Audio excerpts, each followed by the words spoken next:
In this Mosaic Pro tip, we're going to discuss the materials category in the settings template as we continue on with our settings tab complete setup. Now, when you look at the materials category here, you have some different options here. You have door material template, you have the drawer material template, cabinet material template, countertop material template, and the edge banding material template. These are broke out into different categories. Now, you can go to the Tools tab here, and if you look at this option right here, Use Split Material Templates, that option is checked. If I uncheck that option, all the material templates are combined as one, as you can see here. So when you select View, it's a combo material template, and everything, including your doors, trays, all of that is listed in one template. I prefer to keep it with that check, so we use split material templates. That way we set up individual templates for these different categories right here. Now, when you select View to the right of the template, you will see that this is a read-only file. In computer language, that means all you can do is view what is in this template, and you cannot make changes in here at this point. As you can see, the solid wood doors that I selected, you can see the template name there. For the door and door panel and door frame, we are using oak and hardwood. I'm not going to use that because we're doing an MDF shaker door. So I'm going to set up some new materials for an MDF door. Same with the drawer box, although we do have a template already pre-selected for the 1/2-inch drawer box, the Baltic birch I said I was going to use. Well, let's kind of review the materials first, and then we will set up new material templates. Once again, you'll go to the Libraries tab. Let's select the materials category first. When you select it, you can see this opens up the material library. Let me just expand this out a little bit so we can take a look at it. In the material library, you have panel stock. Panel stock is where you set up your sheet goods like plywoods and MDFs. Board stock, in this tab, you will set up your S4S material or your hardwood board stock. Edge banding, if you're using edge banding of any sort and you want to either get the total footage out of the banding, or you want to deduct for the thickness of the banding, you would set that up in your edge banding template here. Countertops are where you will set up your materials for your countertops. Let's review the board stock first. I want to just set one up here. And let's start with the maple board. Now, what I'm going to do is highlight this in the far left column. You see it does have an arrow there, and the whole, category here is highlighted in a dark blue. Now, if you go to the top, when that is selected, the icon to the right of your scissors is your copy button. I'm going to select that one time. And then to the right of that, I'm going to paste it one time. You scroll to the very bottom, you will see your copy. Let's rename this material 3/4 maple face frames. And I'm just going to put -PG for our paint grade material here. Now you have these images here, so you can click on this image. Once you do this, you can't leave a blank, so it'll add one for you. Click on that image or that JPEG. That brings in the editor, or opens up the editor, where you could select a color for this particular material here. Okay? Now, what I would do is when you're setting up these materials, you can use these images for organization of the materials. And then when we get to the textures tab, use this tab for the visual display of it. So we've got a new material set up for our board stock called Maple Face Frames dash Paint Grade. The width, the length of your stock that's available, and plus enter your thickness right here. If you're going to cost out this and use the pricing template, please put your cost information in this column. Any percent markup would go here, or if you just want a direct add-on amount to that material, put it in this column right here. Now, waste is going to be figured through Mosaic for the amount of waste that you're typically going to be having on that particular material.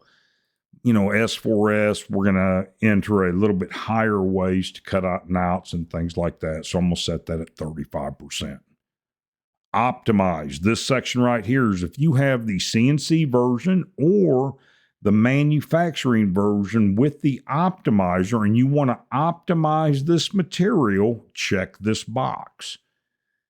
Now, most of the time, people do not optimize their solid stock material, so I'm going to leave that unchecked. Now, speed will also help with your pricing template, and the comments, you can put any type of comment in here that you would like. So we've got our board stock set up. Let's move to the panel stock next. I'm just going to select the 3/4 plywood, and once again, I'm going to make a copy and I'm going to paste this 5 or 6 times. I usually like pasting it more than needed, and we'll delete what we don't need.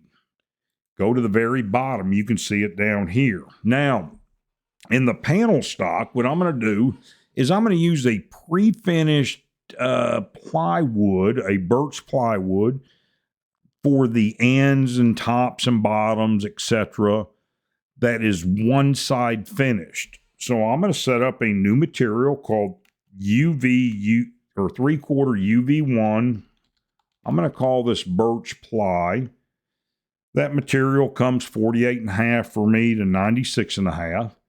This is where you will put the correct thickness of your materials. Now, you are going to need to use a micrometer set to measure the thickness of your materials, especially if you're using a CNC, because you want this number exact for the material thickness. Let's move over. You've got your cost markup add-on, just like in your board stock. Your waste is going to be a little bit less on this.